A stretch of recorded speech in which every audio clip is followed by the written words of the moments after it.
Welcome to the Metal Detecting Podcast, brought to you by XP Metal Detectors.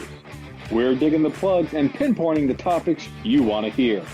Now here's your hosts, Dave Kimball and Grant Hansen.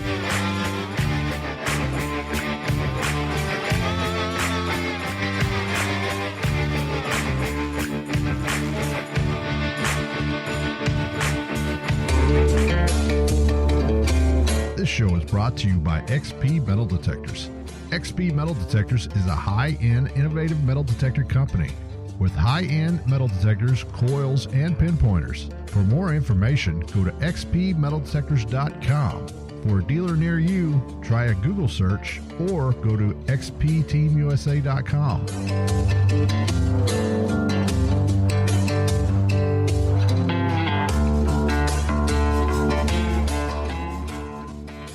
Hello and welcome to the Metal Detecting Podcast. I'm your host, Dave Kimball, coming to you from Central Oklahoma, and I'm joined today by my co-host, Grant Hansen, coming to you from New Jersey. How you doing, Grant? I am doing well. How are you doing, Dave? I'm doing pretty good. Yeah, you've been out enjoying the warmer weather of late? Oh, yeah. It's been nice. Last couple days, been kind of cooling down again, raining some today. I think it's supposed to rain all this weekend. Yeah. Think about spring around here. It's windy as can be and rainy and bad weather, tornadoes, all that fun stuff. Yeah, we've been having some luck with some like mid-60s weather, and then today it was just back down to like 39 and windy and cold, and by the time the weekend rolls around, it'll be up to the 60s again, so it just can't make up its mind. Yeah. That's still kind of good detecting weather because you get out there in your jacket and your coat and you hunt and you start getting hot and you start shedding the coat and everything, and it lasts a little longer out there. Yeah, I've got a new permission to hopefully detect this weekend, and the farmer we got permission for was kind of like, normally I'd say no, but I'm doing the guy who talked to me a favor, and I'm like, it doesn't seem like this. He wants us on his property, but he said, no, come, it's fine. But so we'll probably go in and out and not bother him too much after that. Yeah. Well, I hope you find something good out there.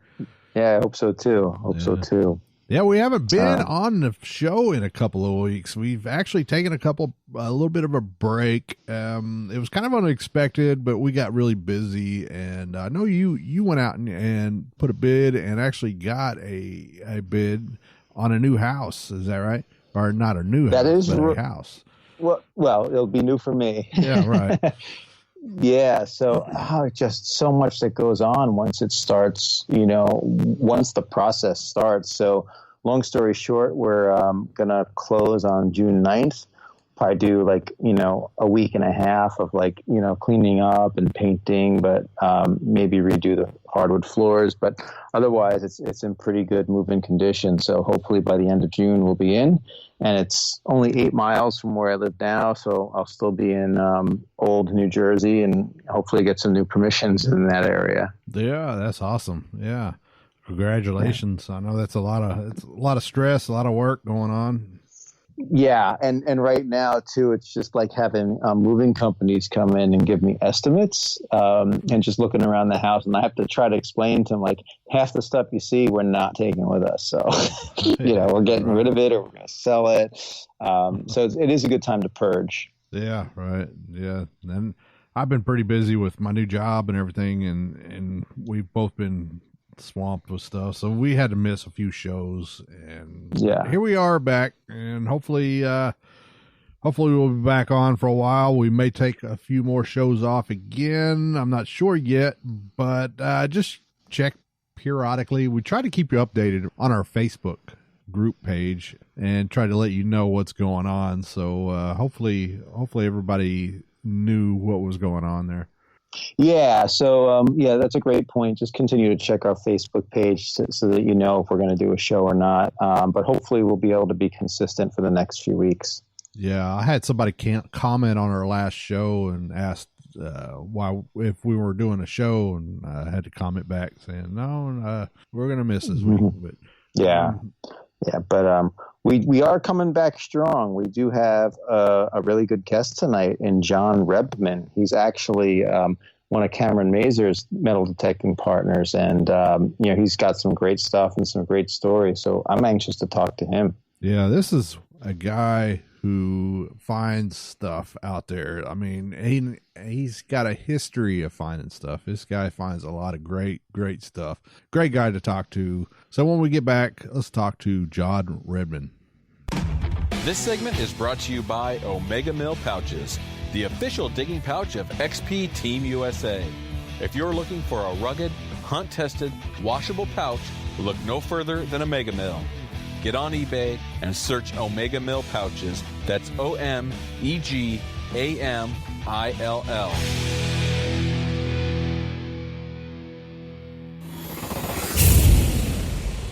Hey guys, RC here with XP Team USA. If you want to sit back, relax, and just watch some fun and entertaining detecting videos, head on over to YouTube and search for my channel, RC's Dirt Therapy. I promise it will be worth a subscribe.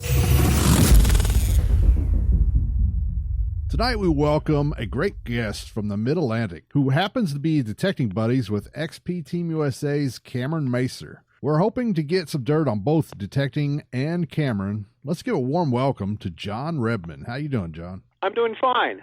Thanks, Grant. Thanks, Dave, for having me on. I really appreciate it. Yeah, thanks for coming on the show, and excited to talk to you. Now, you've been metal detecting for quite some time.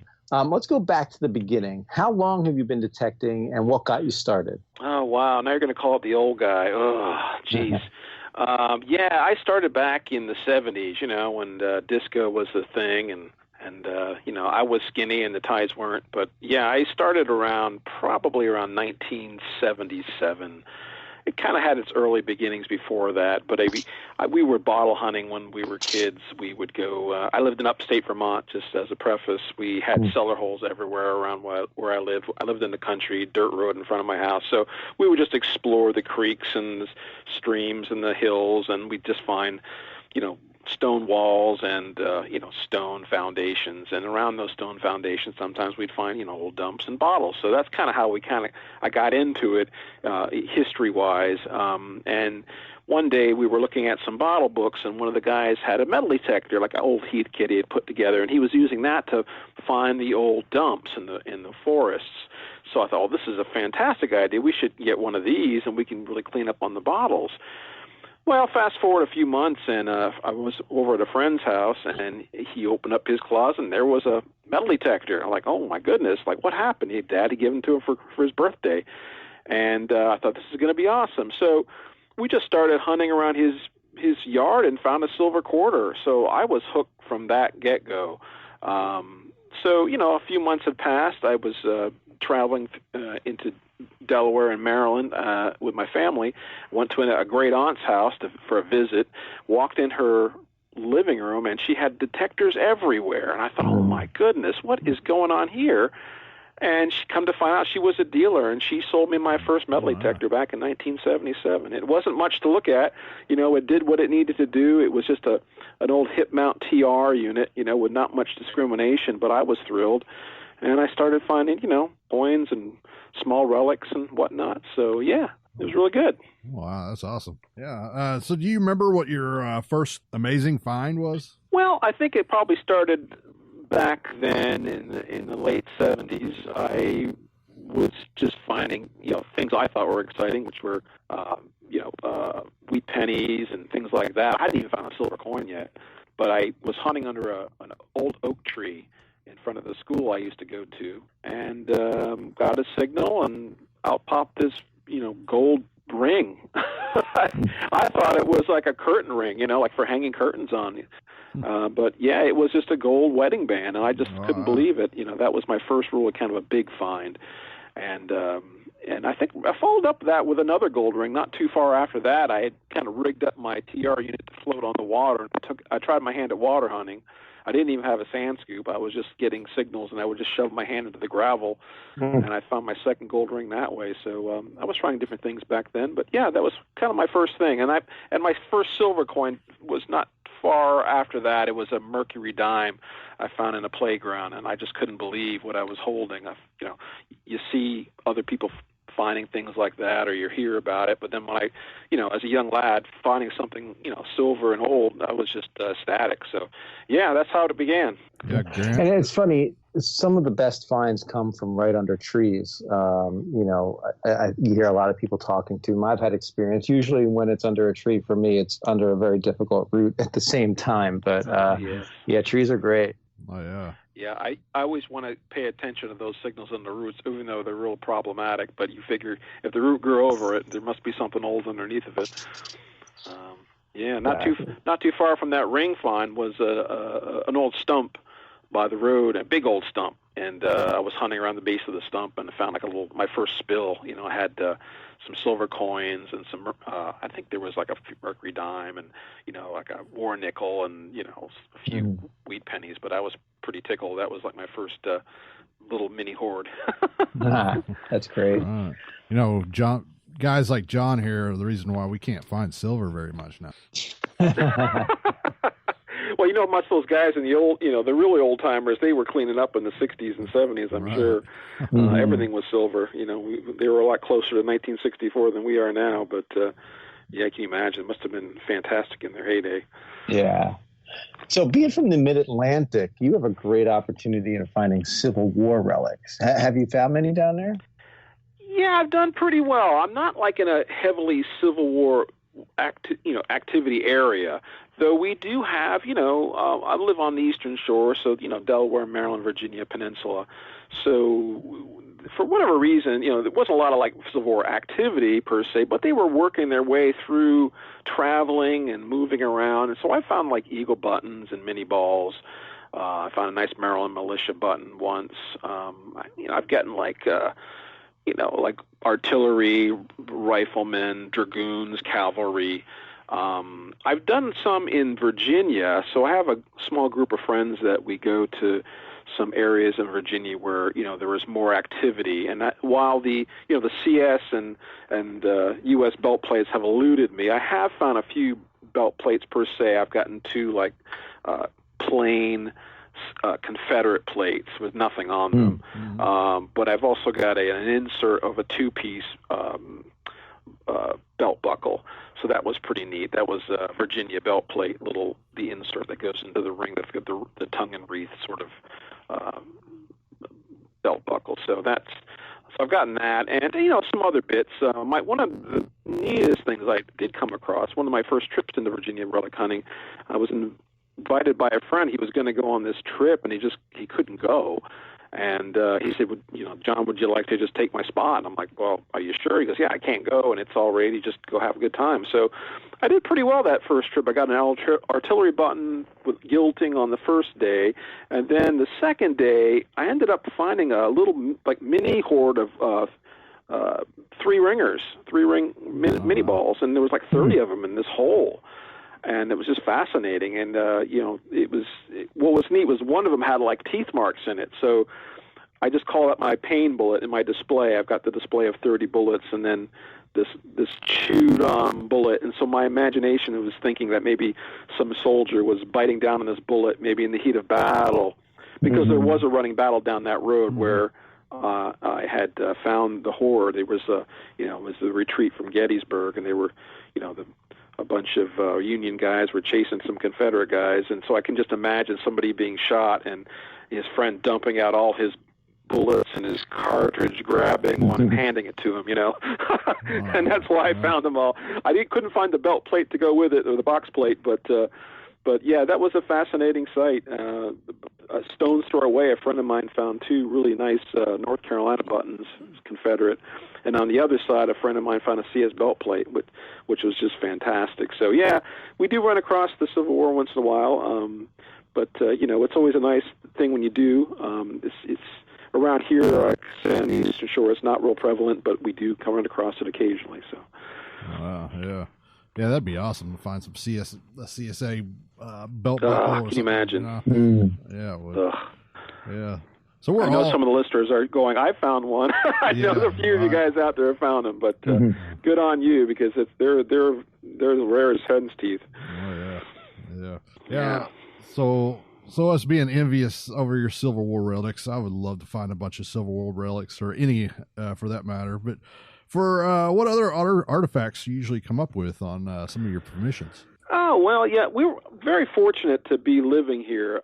It's just, one of the original colonies. So there's just, we're on the Chesapeake. There's just, from the beginning, the 1600s, they were coming in, setting up, their homesteads and tobacco farms.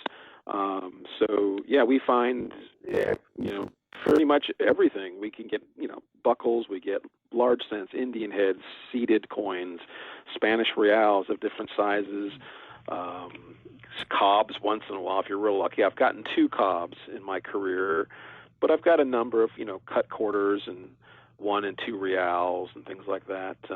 But yeah, we get the, the traditional, array of items. But it just depends what site you're hunting. It could be 1700s, could be, 1800s.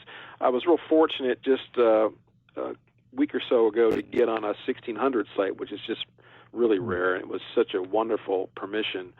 A friend of mine invited me, and then it was just incredible. We pulled, he pulled a beautiful cob. I pulled some real nice 1600s buckles, one with some heavy gilt on it, gold gilding, and a couple items that I've never even found before. I didn't know what they were until I researched them, but one was it looked kind of like a little pistol handle, but of bronze or brass.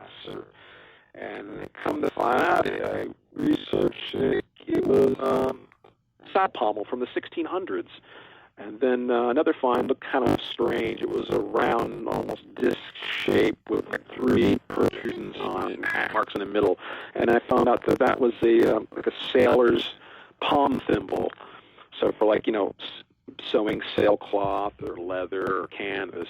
And that I found that actually on the exact thing on the British PAS system, the Portable Antiquity Scheme. It ended up being, 1650 to 1750. So that was really exciting. So yeah, we get some good stuff around here. There's a real nice mixture of things.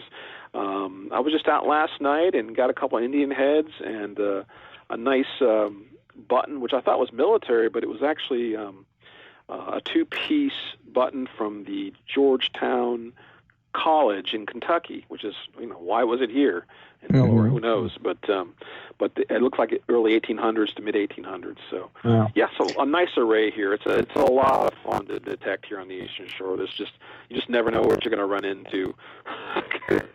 We've got it all. We've got 1600s all the way to today. So yeah. Yeah, and I'm seething with jealousy over those cobs. It's number 1 in my bucket list. Like, even above a gold coin, I want a cob. And they're just, so rare, aren't they? Yeah, yeah. So, do you, when you're swinging around in the fields, do you ever eyeball any Native American artifacts? Sometimes I do. I'm not as good as some people, but I'm kind of getting it. Like, there's some guys that just have the eye. They can just spot it from, several yards away. There's one. I can't really do that. I kind of just stumble across mine, but I have found several ones. Just recently, strangely enough, I was just hunting a field not even a mile from my home, and just a field I normally hit. One of your standard, sites that you have that your tried and true ones you go to, and this time they had done something a little different. They had planted some watermelon the previous year, and to do that they make these huge mounds up, kind of like tobacco. They make these mounds, and when that was all said and done, and they pulled off the watermelon, the constant rains were just washing off dirt and leaving all this material behind, and there were 2 points I found on one hunt, and one was a spear point. I couldn't believe what I was looking at. It was just like laying there on top of this pile of dirt. And I posted it on forums. I have a friend who's really good at IDing this stuff. He's been doing this for years. And he said, those are grandfather coins. Like, what are those? He goes, well, those are the old ones. He said, well, how old is it? He goes, those are archaic. They're like 8,000 to 9,000 years old. Really? So it just amazed me to think that, there were some, Native Americans living down the street from me 8,000 to 9,000 years ago. I just, my imagination was trying to conjure up what they were up to. I'm sure they were, hunting and fishing and doing what they do, but fascinating. Yeah. I've also done a few other hunts. So you're just talking about Native American. This isn't really detecting related, but I've done a few hunts in Texas, actually looking for points. And that was really exciting. So, it's true what they say in Texas. Everything is bigger. So, and some of these points were just humongous. They were just incredible. 2-3 inches long. These just huge pieces of. But what I was being told when we were down there is they've got kind of a different sort of flint down there. It's almost like sheet flint, and they can make these really large points with them. And we got into a couple midden piles and doing some sifting and whatnot, and just some amazing things came out. Just things I would ever thought I'd ever find in my lifetime. But I can see why those guys get obsessed about it, because it's just the ages and the ranges and the styles are just incredible. So yeah, a good segue if you're a detectorist. There's a lot of people like to spy those points as they're detecting. It's almost like two hobbies in one, right? Yeah. Yeah. So when it comes to property types, what is your preference? You like farm fields, old home sites, or water? Yeah, I really have enjoyed doing the old home sites, in farmland. Those are the ones I think that excite me the most, because you don't know what you're going to find as far as the array of artifacts. It could be, really old coins or something personal a person had on them.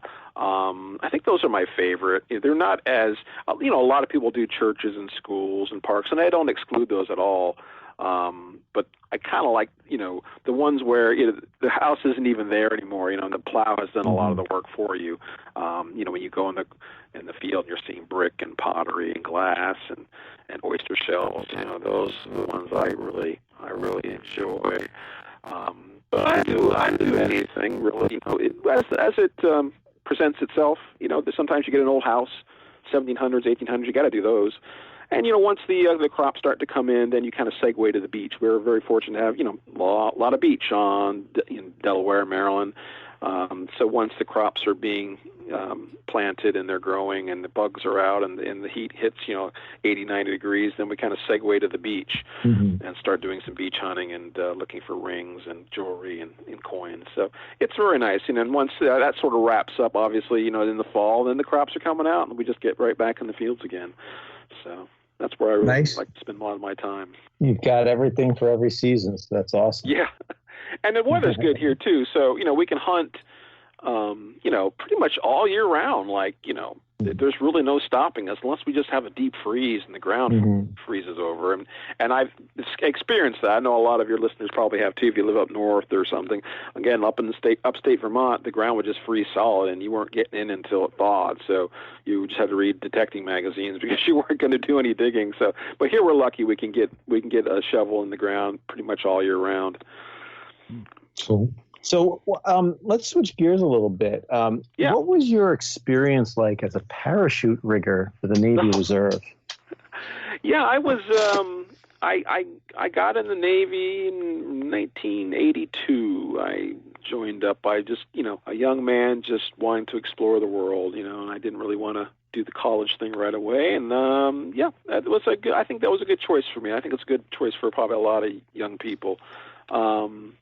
So I went to school for parachute rigging. Don't know why I picked that. It just seemed kind of exotic, so that's what I did. And it's not just the parachutes. It's basically all the survival gear that pilots were wearing, and all their helmets, their clothing, life vests, life boats, and, of course, parachutes.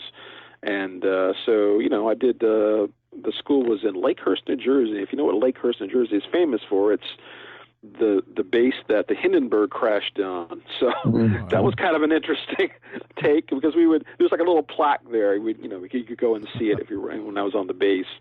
But they still have like these big dirigible hangars there for dirigible. So then that was it was a really good experience. Of course, I did jump. They highly suggest that you jump with your own parachute, so they want to kind of enforce the gravity of what you're doing, which is really important because you're basically saving someone's life. So I packed the chute and I jumped out of the plane, which, let me tell you, is not a normal thing. No one wants to jump out of a plane. But that was the hardest part, because once you left the plane, it was quite a pleasant experience. So, yeah, I really enjoyed that. It got really quiet up there. Yeah, and that field at the bottom looks like a postage stamp when you're trying to land on it. So, I'm pretty confident I can say I will never experience that willingly. Yeah, with that. Yeah, and it wasn't the best kind of parachute either. It was a what they call a conical parachute. It's not those nice parafoils you see people landing in like the Super Bowl with. You know, you basically you jump out and then you pull what they call a 4-line release system, and it lets air out the back of the parachute, so you can kind of semi-steer it in the direction you want to go. But you come down kind of hard, so you had to learn these parachute landing falls, so you don't break a leg or something, because you go slamming into the ground pretty hard. But no, it was a great experience. Thanks. Yeah, I heard a lot of people get knee problems and everything from doing that. Can you imagine? Time. Yeah, you can't really judge it. The ground's come up on you so fast; it's kind of difficult to know when your feet are going to hit. So that was the only thing that was kind of stressful. You're expecting it, but you don't really know when it's going to hit you. I did that. That took me into Hawaii. I was very fortunate to have done 10 years in Hawaii, pretty much. So that was a nice call of duty. And while I was there, I did some detecting, of course. So that was exciting. So I always wanted to do that. I kind of dreamt about that as a kid. It was just sort of a pipe dream. Like, wouldn't it be cool to go to Hawaii and hunt the beaches? And I got to do that. So not only get to do that, I got to hunt some of the bases that were there too. So we found all kinds of interesting things, like rings from the tourists leaving behind, and to some military, items on some of the bases. And silver coins and whatnot from the war. And one of the neatest things I found, I thought was kind of fascinating, was we were hunting a base on Pearl Harbor, and I was hunting with a friend, and we were at an old abandoned barracks, this like multiple story concrete barracks, and so we're hunting the front yard, hoping to find some war silver or whatnot, and we're detecting, we're just finding all these like 50 caliber bullets everywhere. But the strange thing about them, they're all kind of bent. Like, this is really strange. Why are these coming up? And then I looked up at the barracks, and I noticed the barracks was pot-marked with holes. And then it dawned on me what was going on. This barracks, I got strafed during the attack on Pearl Harbor. And these bullets were from a Japanese Zero, and they had bounced off the front of the barracks and landed onto the front yard. And that's what we were digging up. So that was kind of eerie to know what exactly you were digging up. So strange. Amazing history. Like, wow. You're literally holding it in your hand. Right. You wouldn't want to be standing there in 1941. So no. And we'll be right back with John Rebman.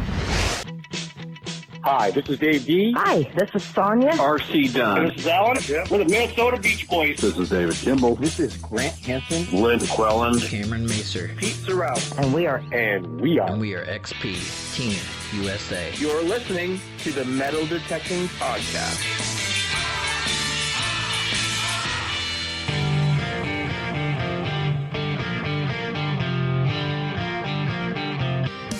XP has introduced its new ORX machine, a high-end machine at a mid-range price. The ORX has 4 factory preset programs, 2 gold, 2 coins, also 2 user programs. The ORX comes with a high-frequency coil and is compatible with the X35 coils. The ORX is now available in the USA. And we're back, and we're talking to John Rebman. So you made it out to Hawaii. Why on earth did you come back to the mainland? I mean, it's Hawaii. Oh, it is a beautiful place. I did enjoy living there. I always felt like I was in some kind of a club, Magnum PI and all that. It was a really enjoyable experience. Good for a young single man, I guess. But no, I kind of felt the pull of coming back to the mainland and, buying a house and settling down. It's just very expensive to live there. Yeah. It's beautiful, but very expensive. And I kind of got the pull for like metal detecting as well, because when I was there, I was working in a hotel after I got out of the Navy, and I was just reading a trade magazine of metal detecting, and I ran across this article by Jimmy Sierra, and he was a big proponent of White's machines back in the day, and he was kind of like their spokesperson. And he did a trip to England, and he wrote this article, and it was just it stopped me in my tracks, because they were finding things that we could only imagine. Like they're hunting around castles and ancient, churches, and they're finding medieval coins and Roman artifacts, and I thought, this is unbelievable. This I've got to do this. Mm-hmm. And there was like a number at the end of the article. I called the number, and he answered the phone, amazingly. And he's like, "Oh yeah, I'll send you out some information." And I went on my first trip to England, and I think it was like 1992, I believe. And it really did change my life. I mean, it's hard to explain it to somebody, but when you were digging up things, Grant, you've been over to England, right? Haven't you? Yes, I've been there a couple times. Oh my goodness! Like it's amazing. It's just another level. Like it's just, we dig like 400 years of history here. They're digging 4,000 years of history. So you could dig, a Victorian penny one minute and get a Roman denarius the next, or a Saxon penny. I mean, who knows what you're going to dig up? So yeah, I was just enthralled at that point. And so I kind of wanted to sort of get back to the mainland, and again, I knew that there was more history on the East Coast, and I really wanted to settle here, and I always wanted to find a George Copper, like in the United States, and I had never done that. And I, read these magazines about people doing home sites, and I thought, oh, this is what I got to do. So that was the pull for me to leave Hawaii. I think it was just time. I graduated from college. I got that. I did the Navy thing, and it just felt like a pivotal point where I just needed to make a change in life. So yeah, I've been here for the last almost 30 years now. So nice. And I know the feeling in England, anytime you get a signal, it's just like, at least for us coming over from the United States, it's like, what could it be? It could be something really old. What you found some great stuff there, but can you tell us about the manorial gold ring you found? Oh yeah. That was probably it has to be like one of the top things I've ever found. I mean, I couldn't believe it. I was doing a tour. I kind of made this tour. I put some, people together, about 10 people. We went over, I think about 3 to 4 years ago. And we were doing this new farm, and we were having a really good time of it. We were getting some really great things. So we just begun the day. I just made one pass across the field, and I turned around, and I was coming back across the field, just making this kind of a long row, just to sort of survey what was going on in the field. And I got a double signal, and it's not like a double beep, like a service talk, but two separate signals in one swing. And so I dug one, and it ended up being a flat button. And I started walking along, and then I thought, no, hey, there was another signal back there. So I had to back up and find the signal again. And I dug it out, and all of a sudden I'm holding this gold ring, this really chunky, thick gold ring. I think, oh my God, this can't be real. And I'm staring at it, and I ran over to a friend, and I showed it to him. I'm not dreaming this, am I? He just looked at me with this, face like, how could you, Yeah. And so it ended up being a very big, manorial ring, but it's like the Lord of the Manor would wear. It had a coat of arms on one side. Well, it was a weird thing, because it was like the bezel. They had an internal bezel that would flip, though I didn't dare flip it, because I thought, I'm not touching this thing, I want to break it. But it had a coat of arms on one side. On the other side, it had a griffin, and it ended up dating. They got it dated as 1600 to 1640. Oh wow! It's just an incredible piece. And on the crest, it had, if you look right in the middle of it, there was a little crescent moon in it. And one of the gentlemen that we were with, he was our tour guide. He was saying, what that might mean. He goes, I'm like, what? He goes, well, usually that when that's in someone's crest, it means somebody in their family served in the Crusades. Well, that's really fascinating. So, yeah, somebody important had that ring. Somebody had some land and probably had a title. Who knows? But awesome. So that went treasure trove. So it's with the British Museum now, and they're going to acquire it. I guess the Buckinghamshire Museum wants to acquire it and put it in their museum. So it's in that process right now. So they'll be getting that here soon. So do they offer you amount for it, or do they just? Yeah, what they do, they value the ring. Well, this is for any treasure trove items. So treasure trove being anything over 400 years, made of gold or silver, not normally a coin. Coins have to be multiples, and then it's considered a hoard. But one coin doesn't matter. But if it's like a piece of jewelry that's gold, it's over 400 years, then it's going to go treasure trove. So what that basically means is they look at it and decide, what it is first, and does the museum want this thing? And if they do, then they have to get a valuation for it. And when they settle on a valuation, then they'll split that money between the landowner and the finder of the item. So, and that's kind of where we're at now. So when we get that done, then I feel fine about that. People ask me, well, don't you want to keep the ring? At this point, I'm like, it's not a normal gold ring. I almost don't want it in my possession in a strange way because it's such a piece of history. Like, what's going to happen to the ring, in my, in old age and I pass away? Is it going to get melted down? Like, I couldn't even stand the thought of that. So I'm really happy with the fact that this is going to be in a museum. It's going to be preserved for others to look at and enjoy in the future. So that I'm really pleased with that outcome. I agree because, you don't want to end up in some shoebox somewhere in a garage sale. Exactly. It's just too important for that. It's not your normal gold band or something. That's something with some history. And they can actually research and probably find out who the person was, and what they were about, when they lived and died. And, then you make you wonder how did they lose it. I bet he wasn't too happy about it either when he lost it. Yeah, do they split that? Oh my goodness. They split that 50-50 or like? Yeah, they split it 50-50 with the landowner. You do all the work. And the owner. So and the finder of the item. So this happened to me in the past. A few years back, I found in England, I found a silver vesica-shaped seal matrix. So for making wax impressions. And it was dated to, I think, the 13th century. Wow. Because it was silver, then it went treasure trove. So I was really excited about it being silver. And then someone told me, guess what? You're probably not going to get to keep that. I'm like, really? Because you can keep the bronze ones. Yeah. But the silver one went treasure. And it was really neat because it had this funny-looking thing on the inside. But it ended up being they said it was a hawking lure. So when you're, I guess, the lure that they use to entice a hawk, I guess, is what was on it. So somebody was into hawking, so that's sort of a noble profession, right? And then it had in Latin, like, sedulum secret, which meant secret seal, which I thought was really cool.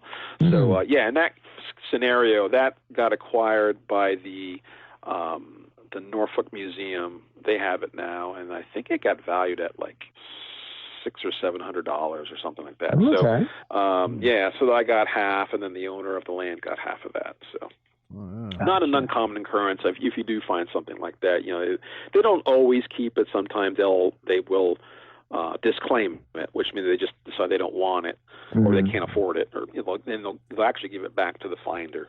And they'll take possession. You think that'd be also an incentive for homeowners to allow you on their property to metal detect? I would think so, yeah, because, there's that, it's like a lottery ticket, but there's that small chance that someone could dig a hoard, hoard of coins, like millions. I mean, and it does happen over there. It's not like, it never happens. It does happen. On this person that I did the tour with, he did a Christmas dig about 2 to 3 years ago. And one of the guys who signed up for the dig was on one of their new pastures they had, and he ended up digging like a Anglo-Saxon silver penny hoard, and it was just incredible. There was like over 1,000 coins in it. Like any one of those coins would make your trip for the whole week that you were there. This guy found a whole pot of them. It ended up being, I think it was valued at like 1.5 million pounds or something like that. So it just what a windfall for the finder and the owner of the land. So incredible. Yeah. Wow. Amazing. And I know COVID has messed up a lot of people's travel plans this year, including myself. Do you plan on getting over there again? Oh, I am dying to go over there again. You know me, I can't wait to get back there. But, COVID has definitely put the kibosh on some travel, and I'm watching, very closely what's happening over there to see, when and if they might open up. I mean, technically, I guess you could travel there, but, I don't want to cause any more trouble. And really, the groups wouldn't be really it'd be difficult for us to sort of assemble, and it just would be hard. So yeah, I definitely want to get back there. I've got a really good friend in Scotland that's invited me over last year, and he's been using an ORX, and he's just been killing it over there. I mean, finding hammered coins and a few gold coins and wonderful relics, and he's been tantalizing me with he's sending me pictures and of his finds, and here's where I'm hunting today. There'll be some ancient monument in the background, and it's just fantastic. So I'm dying to get over there and do a little hunting, as well as just do a nice tour in England for sure. But hopefully, there's a small possibility at the end of this year, maybe in the fall, if things open up. But I think most definitely for next year, we're gonna plan a trip, and we're gonna get out there and get to digging again. Nice. Oh, yeah. So So we got to know, how did you become friends with and start detecting with our very own Cameron Macer? Cameron Macer, yeah. Cameron and I met he was in our metal detecting club. He still is. We were doing I believe we were doing a beach hunt, which is like a seated hunt. We have this sort of seated hunt every year for our members. And he was using another brand of machine, and he wasn't real happy. And he came up to me, and I just handed him my Deus, and that changed everything for him. I'm a dealer here in Delaware, Eastern Shore Metal Detectors, and so I always love. That's my favorite part of selling an XP, is handing it to them and watching their face change as they go to pick they think they're going to pick up something heavy, and they almost like the hand almost goes up in the air as they grab it, because it's not they're not expecting it to be as light as it is. Right. And that will probably nail the sale 9 times out of 10. I don't have to do much else. But yeah, that's how I met Cameron. He grabbed my machine and he said, I want one of these. And so just from selling it to him and then showing him how it works and going out with him, we became friends. Yeah, we started hunting together. So yeah, he's a great guy. Smart guy, really smart. He thinks about things a lot. He makes some really great videos too. I really enjoy watching his videos and what he comes up with. Oh yeah. Mm-hmm. I remember the first time I picked up a Deus, man. I told my buddy, I said, man, I feel like I'm gonna break this thing. It feels like a little toy. It's amazingly strong. It does feel like a toy, doesn't it? Especially with the 9-inch coil on it, it's just incredible. Yeah, but it's amazingly strong. I mean, you almost stand on the shaft and not break it. That thing is insane. It's a good. I have to say, they when they designed that, they knew what they were doing. I think it was designed by people who actually metal detect, because they've thought about a lot about what was going into that machine, from the handle to the weight to the carbon fiber use. Unthinking the whole sort of concept of a metal detector, I think, is wonderful. Your loop is basically your metal detector, and you're just using your remote and your headset to access it. I mean, it's just, who would have thought of that? Changing lumens so easily, the wireless technology, it's almost instantaneous, when you're getting signals. It's just wonderful.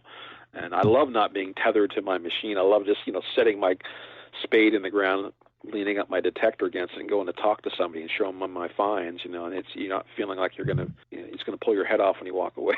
So, yeah, I love this machine. It's been a wonderful, wonderful machine. It's one of my favorite things I've used, probably ever. And I've been using it about 6 years now. So, nice. So, what kind of unusual or fun things can you tell us about Cameron, so we can know more about him? Oh, on the fact that he likes to hunt in a tube top and a thong and yellow rubber boots. No, I'm just kidding. No, that was only the one time. No. No, he is a really unusual guy in the sense I like the fact that he makes these really cool videos, and he's always thinking about how to get some kind of interesting angle. Either he's doing like an aerial shot with a drone, or I don't know. He just comes up with some really cool ideas. And I kind of throw my ideas at him too. Maybe I can throw my 2 cents in there. But he does a lot of interesting things too. He's creative in the sense he did this thing once. I thought it was amazing. He made this plague doctor's mask. It was an incredible thing. It looks like something you see off of a movie. It was really fascinating, and he made the whole thing himself out of metal and whatever he did, and he had the whole outfit to go with it. So I think he went to like a Renaissance festival or something with it. But incredibly talented and creative. I thought it was just wonderful. Yeah, smart dude, and he's methodical hunting too. I have to give him that. That's one thing Cameron is. He's not in a hurry, and that can serve him very well. Like he was on our last tour to England, and we were finding some really nice things. And some of the things we were finding were these Anglo-Saxon skeets, which are like these little silver coins from the 5th, 6th century, and there were a few found in this field, and he decided he was going to find one because he hadn't found one yet. So he got up off his chair, and he said, I'm going to put on the high-frequency coil, and I'm going to go find myself a skeet. And he put that thing on, and he was just going so slow, and I was kind of detecting circles around him. I didn't know what he was doing. I was like, why are you going so slow? And I got this signal. I said, I don't know. What do you think, John? I went to check the signal. It was sort of like not a great signal. It was like 45. It was kind of low-end signal. I'm like, it's a 45. It's okay. I just kind of blew it off, and I kept walking. And he was intent on this signal. And he finally got out of the ground, and there's this beautiful Anglo-Saxon skeet. That's awesome. Beautiful. It was incredible. I think it was, I forget the type it was. It was like an Odin head or something. It was incredible. So he taught me a valuable lesson that day. Slow down. Listen for those, moderate midtones, especially when you're hunting in England. And about 2 days later, I followed that advice, and I got my own skeet using that very formula. Smart dude. He thinks about it a lot. He gets the results. So. Oh, yeah. So I've seen some of your finds in his videos. Do you ever get behind a camera yourself? I do sometimes. I've done a few videos. Nothing extravagant like him. I do enjoy it. I enjoy the creative outlet, and how people can, and not just camera, but any of these, YouTubers. Sometimes they come up with some just amazing techniques for photography and how they approach their hunt and how they reveal the finds, and I find that fascinating. So I've done a few little small videos. I've put them on my Facebook page, but not on YouTube. But yeah, it is fun. I enjoy the reveal. Seeing that coin come out of the ground. How can we do that? How can we excite people into the hobby? And I think that's a real big part of it. People love to see the goods come out, Yeah. It's all discovery. All those people that can do those videos. They do a great job. It's I've seen a challenge. Grant's too. Sorry, Grant. I've seen a few of your videos. You've done some good stuff. Thank you. I appreciate it. Yeah, it's work. You want to get out there and detect, but you also want to take the time to set up your camera and film stuff and talk it through. So I get why a lot of people don't do it, but I do like trying to share stuff. It's especially difficult when you're getting skunked because you go through the same amount of effort and you have got nothing to show. Do you do a lot of raw digs where you just don't know what the target is, or? Yes, that's what I do mostly. Yeah. So, yeah. But, so you told us about the manorial ring. Other than that, what's been your best find to date? Oh, let's see. I found a lot of interesting things over the years. I've gotten some of my oldest finds in the United States. I've got an oak tree 2-pence. So that was like 1650 something, right? That was an amazing day. We were on a club hunt, and I almost didn't stay because the mayflies were just eating me alive, and I almost couldn't stay on the field. It was so bad. But then one lady got a really nice Spanish cob, and we all ran over to see what she had found. And we were all just thrilled for her. And I spun around. I walked like 50 feet away and got this signal. It ended up being that oak tree 2-pence. I thought, this is like a hammered coin from England. What is this doing here? I didn't even know what it was. So that was a pretty incredible find. Some of my oldest finds were in England, of course. I've gotten 2 BC denarii, 2nd century BC, and a few BC coins. One was a gold Celtic stater from about 45, 35 BC. And I just recently got another like Celtic silver coin from just like 10 or 20 BC. So just an array of different really cool things. A Viking disc brooch once. That was fascinating. I thought it was a Victorian penny. It looked just like a Victorian penny, like it was round green disc. And then I see all this scroll work all over as I'm brushing the dirt off. Like, oh, this is not a penny. This is something special. Into being a Viking brooch. I think it's called boar style brooch. And I found some other good things too. Again, brooches, old buttons, coins. I mean, it's just been an array of things. It's kind of hard to pick even a few. I mean, because they're just so varied. Mm-hmm. But one of the really nice things I found was about a day before I found that gold ring, where I was in a field next door, and I was just taking a lunch break, and I was reviewing some Google map sort of of the fields we were on, and our leader that was our tour guide was showing us, like, look, this is where a Roman road is cutting through this hedge, and it's coming into our field.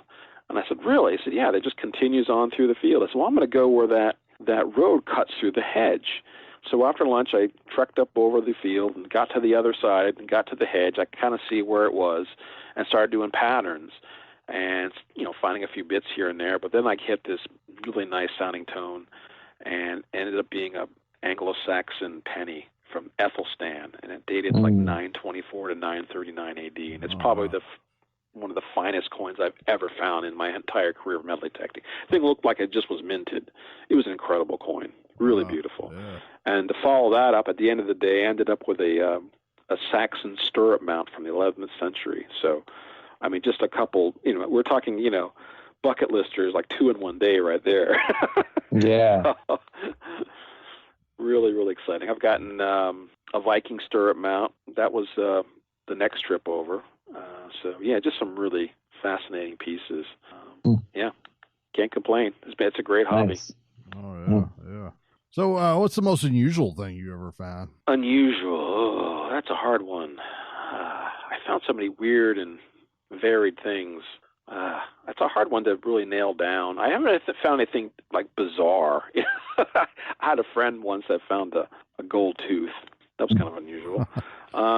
But probably, I think, I don't know if it's unusual, but the 30 bullet horde kind of just sticks in my mind as just being that's something that doesn't happen every day. Right. The other thing, it wouldn't be unusual, but exciting, is I was part of like a mini horde once. I was detecting in England, and I'd had lunch, and I was just leaving to go to the next field. And I was the last one in the field. There's everybody else is in the next field. There was a pasture. They pulled the cows out of it for us, and I was just got in the gate. And I wasn't overly enthusiastic because I thought I'd rather just hunt the field because it's just easier to dig than the pasture. And I got by this cow ring, the ones where they throw the hay into, big metal thing. And I got this signal right next to the thing, and I think, this is going to be a piece of garbage. And I popped it open. It ended up being a short cross penny, like a really old medieval penny from like the 1100s. I think, oh my God, what is this doing here? And then a friend of mine came by, and he pulled one like 10 feet from me. And then I pulled one, and then he pulled one, and I pulled another one. And we're looking at each other going, what is going on here? And then another lady came by. She found one, but she started screaming. And I'm like, oh, no. And it was like prairie dogs. Everybody's heads popped up, and they all came running over. And it was like a feeding frenzy. Everybody was getting hammered coins. So evidently it was a lost purse, like an old mini hoard of medieval short cross pennies. They all dated like to the 1100s. Like it was like Richard and John and Henry. It was incredible. So that was kind of fun. It was a really good experience. Oh, yeah. That sounds awesome. Yeah. So I got to ask you, John. If I got to ask this to everybody. So if you are ever given a 1-day free pass to metal detect anywhere in the U.S., it's always been off limits to metal detecting, where would you go? Oh, that's a good question. I would say it would have to be something historical, wouldn't it? I mean, and this sounds kind of weird, and maybe it's not weird, but like, what about the green in front of the Capitol building? Yeah. Hasn't there been just tens of thousands of people over the years? I mean, there must be just amazing things in that ground, from like the Civil War on up. That's I can't even imagine what's in that ground. You probably just need a sifter for that. There'd be so much. Yeah, probably. That's me. Or even like detecting around the Alamo would be kind of interesting too. Yeah, it would be. Just for if they just let you go, that'd be fascinating. The Capitol was me and Grant's, both of our answers too. Yeah. A lot of people. Yeah. Well, if they get permission, there'd be a lot of new stuff, wouldn't there? But there would be. The Alamo. Probably, oh, go ahead. No, I was going to say, and probably a lot of interference from all the security going on. Yeah, right. Who knows what there is over there? Right. The Alamo I've has always a lot thought, like, if we're not talking the U.S., I mean, if we're going to go crazy, like, I would think something like one of these like ancient Roman cities in Turkey would be kind of cool, just to just give you free reign, or maybe like someplace exotic like Transylvania. Just say you went and you went detecting in Transylvania. It sounds cool. Or beach hunting would be fun, like in Thailand or something. Where they just have 24-karat gold jewelry everywhere. Just something, an exotic vacation like that would be a lot of fun, I think. Yeah. Oh yeah. So it was great talking to you, John. We're gonna have to wrap things up and get to going. It was great talking to you. We'd love to have you back again sometime. You're a wealth of knowledge, and I know we could talk to you for hours and hours for more. So we got plenty more to talk about later on. Absolutely. I really enjoyed it. Thank you, guys. Thanks. Yeah, we enjoyed it too. Great conversation, and I'm sure we can keep on talking. But like Dave said, we'll have you on another show in the future. Excellent. Well, good hunting, everybody out there. All right. Thanks. Take care, and we'll talk to you soon. Take care, guys. All right. Talk to you soon. See ya. Check us out online at xpteamusa.com. All right, we're back, and that was John Rebman. Great guy to talk to, wealth of knowledge. Yeah, I mean, he's got some great stories and some great finds, and he's really, irritating that itch of mine to get back to England. So as soon as these travel regulations ease up, I really got to get over there. Yeah, I'd love to go to England. I mean, find stuff like that. Find any coins from like the 13th century or anything like that. That's like insane to me. It is. It's like when you're walking the fields, you're almost like on hallowed ground. That there's the potential of some rich history under there. And, you get lucky, you get a hammered coin or a Roman, some great stuff, the kind of stuff John found doesn't come up that often, but there's the potential at least. Yeah, right. Yeah, and check out some of our YouTube channels. We're all on there. We're XP Team USA's on there. You got your channel, Grant Hansen. You got everybody else. Also, check out TikTok. TikTok's getting to be pretty big, and we got a lot of new videos coming on there. New videos by Andrew Benson, and you got Grant Hansen, and we also got Cameron Macer. Cameron Macer's been running that TikTok for us, and he's doing a great job. He's putting a lot of great stuff on there. He is, yeah. We're all sending him our short clips, and he edits them and adds some nice effects to it. So we're building our following. So if you are on TikTok, make sure you look for XP Team USA.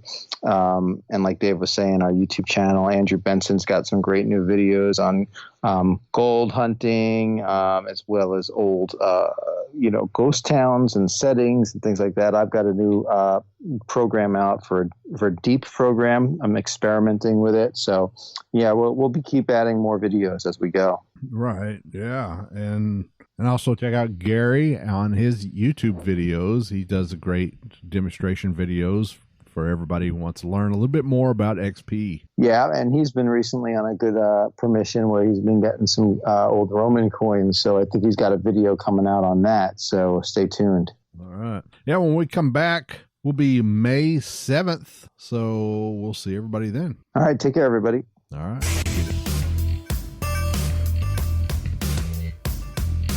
Get that permission, put the coil to the soil, and we'll catch you next time right here on the Metal Detecting Podcast. Brought to you by XP Metal Detectors.